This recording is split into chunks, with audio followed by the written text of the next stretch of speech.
বৃহস্পতিবার ভোররাতে ধানতলা থানার আরটি মোবাইল ভ্যান টিম নিয়মিত টহলের সময় কুলগাছি ভাটভাঙ্গা এলাকার বহির্গাছি গ্রাম পঞ্চায়েতের রাস্তার ধারে স্তূপ করে রাখা ভেজা পাট লোড করার সময় সন্দেহভাজনভাবে এক স্করপিও গাড়ি নম্বর WB52S9858 সহ সায়ন রায়কে ডিউটিরত অফিসার ভোররাতে এই সন্দেহজনক কার্যকলাপ সম্বন্ধে জিজ্ঞাসা করলে ধৃত ব্যক্তি সন্তোষজনক উত্তর দিতে ব্যর্থ হন এবং পরবর্তীতে পাট চুরির ঘটনা স্বীকার করেন।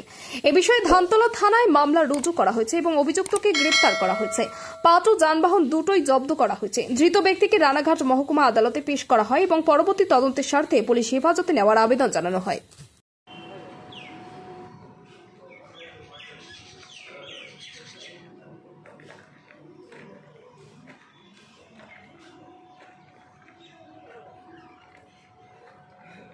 অনেক বছর ধরে আমার পছন্দের গয়না সঞ্চয় করেছি।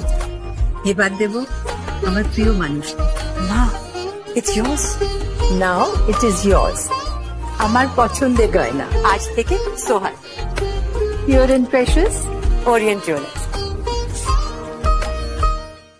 যদি এখনও আমাদের খবরের দর্পণ চ্যানেলটি সাবস্ক্রাইব না করে থাকেন তাহলে এখনই সাবস্ক্রাইব করুন, সঙ্গে বেল বাটনটি ক্লিক করুন আর পেয়ে যান সব খবরের দ্রুত ভিডিও আপডেট।